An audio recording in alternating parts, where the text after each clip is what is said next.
Hello and welcome to another Near Reading cast. As always, my name is Johnny, and I'm joined once again with Joey. How's it going, Joey? Not too bad, thank you, Johnny. Great. We're in the final of the Bristol Store Championship, so we're going to see on the left-hand side Exeter's Chris Dyer piloting New Butchersol. Against on the right-hand side, Southampton maybe, David Culemann piloting Noise. Mysterious location, but... He travels a lot and he's hard to pin down. I believe he's a student at Southampton, but I'm not 100% sure on that.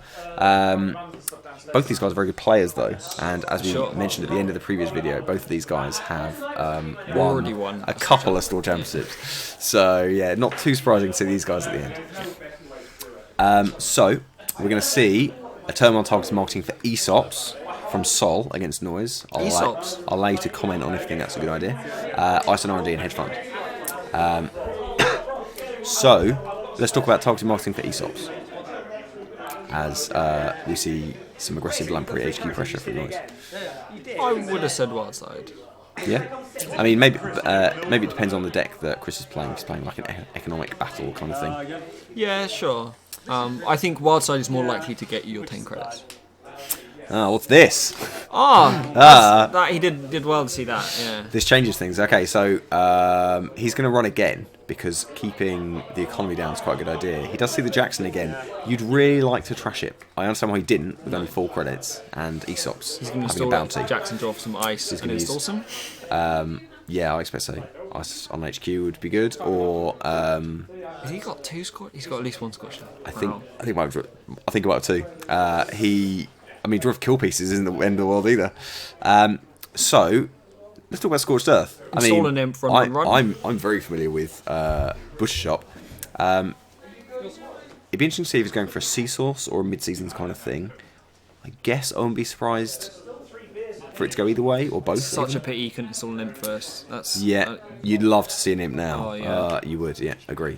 So does this suggest he didn't draw any ice? Because you'd ice HQ, right? Mid-seasons, that answers that question. Okay, so now there's a question of if you even want to steal an agenda. Yeah, well, unless it's a... Having said that, he's also keeping... okay. So he's keeping the money down. With Lamprey, he's down to 2 because he ran 4 times.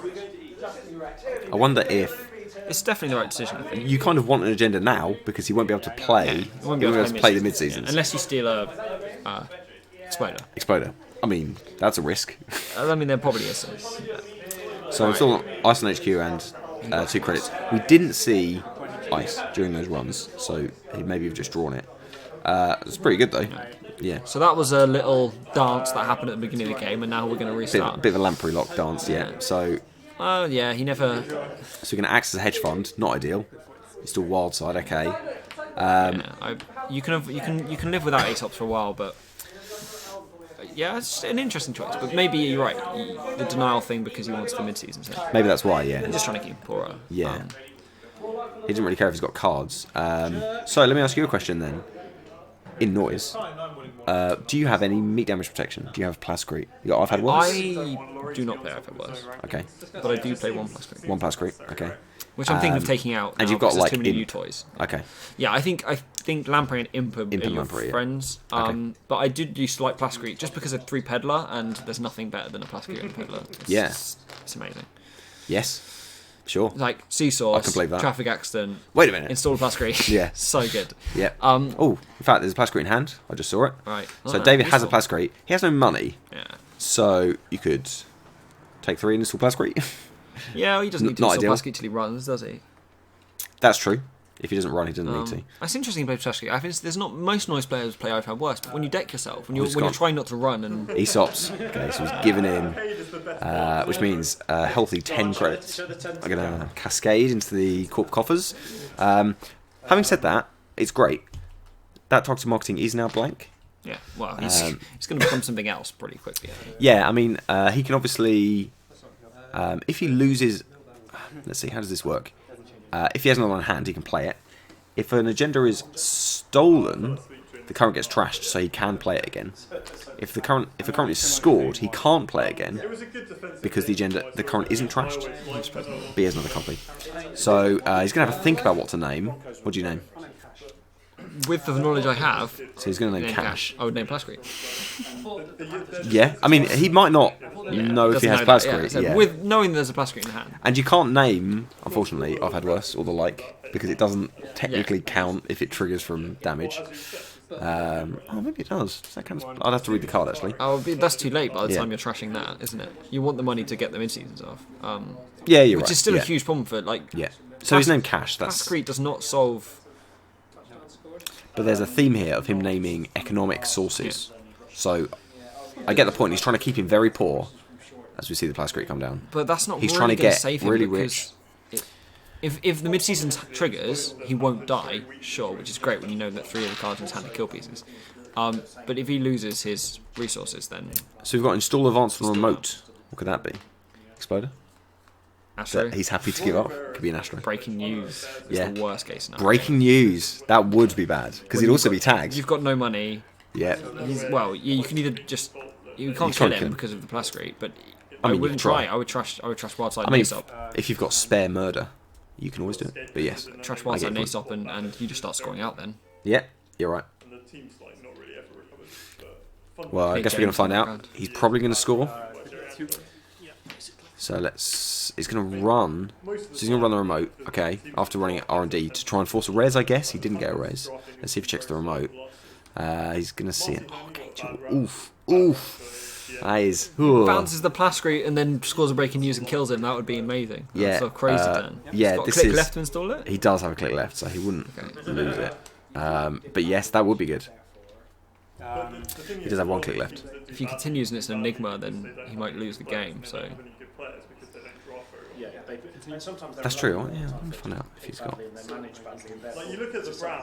Can't find where we are in the time in my transcript, so I can't remember what click this is, unfortunately. But he does have. I think he does have time to put it back down. Yeah. In fact, he's got. 2 clicks left. He's getting mid-seasoned. So he is. Jerry, you're right. He is mid-season. He is going to get mid-season. I think he had to because he thought it was breaking news. So I think you install the Plascrete. And he was going to lose his Wildside and Aesops. Yeah. I mean, it's a risk. Which he's going to lose anyway. So stealing that Exploder is probably the best thing for Chris that could have happened, right? Because he gained some money, turned on mid-seasons. And now he's got 0 money. You've got a hand brimming with murder. So he can play mid-seasons without even buffing the trace, trash Ace up, trash Wildside, and suddenly you're playing against someone who's tagged with no draw, no economy, and no money. Yeah. I mean, you got Plascrete, but whatever. Yeah. He can play a bunch of murder and then use the Jackson to put it back and then wait to draw it again. If you can smother him in tags. So we do get mid-seasons, click 1. I think you don't even buff it, right? You'd 6. I mean, he's got 1 credit, so you could offer him. So he does, in fact, not boost it. So and 6. Yeah, I mean, with the choice of 6 or 5. I mean, maybe you take 5 if you're thinking of clearing, but he's not going to. He takes 6, and we are going to trash Wildside and Aesops. Yeah. Sad times. Yeah, very sad times. It's just hard for David now because even if you take away the fact that murder's even a thing, just ignore the murder card. Yeah, that's true. You still don't know how you win this. Even if you magically mill every murder card and imp and archives interface or something it all away, but you're still going to really struggle. Chris can just go, I'm not going to murder him anymore and throw him away, and he can still win. He can't really run this Archangel even. I mean, he might have David kicking around, but he's going to struggle to draw it and get the money to install it. Especially with another Exploder. Okay, so maybe this happens. It's the scores you need, though. So is this now a thing? Can he now just think, I'm going to go tag me, I'm going to lose in like 3 turns? If that's a Gutenberg on R&D, and he can install a medium when he hasn't got the money to, but if he can drop a medium... So he's going to cash, which is going to targeted marketing. I think he's given up on keeping Chris Port at this point. Kind of makes sense. So Chris now has infinite money. Might as well res. Little engine. Wow. Okay. That's interesting. That's not ideal. Yeah. It's not ideal to draw. To have against presumably a deck that has David.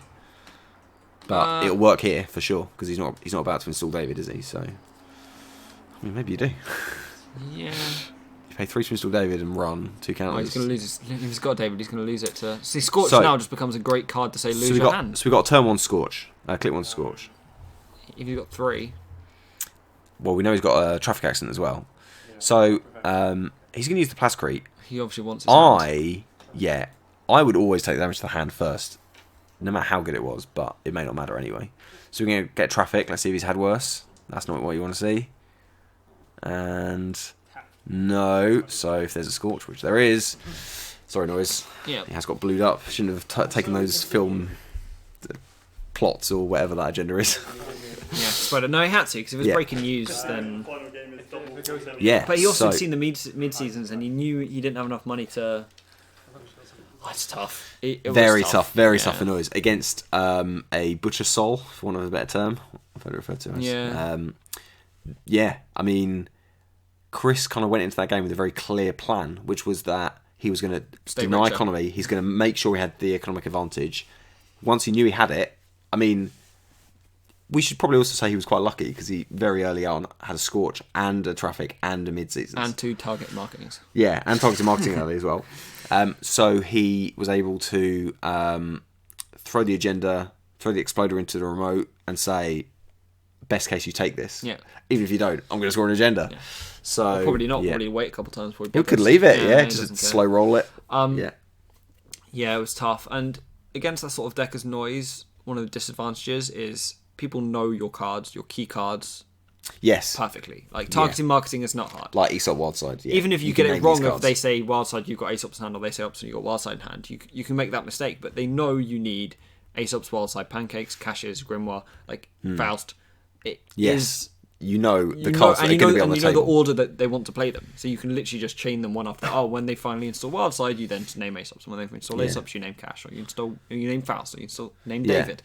Having a deck that's so known is quite difficult. Whereas you're playing against Andy and you're like, are they playing a stealth suite or are they what's their like? That's true. You've got to work say out. Desperado till that's down, or you're playing Kate and you're like, nowadays you're like, what's Kate could be anything at the moment. Astrolabia, but Hyperdriver. There's Hyperdriver, if you're an Armessa.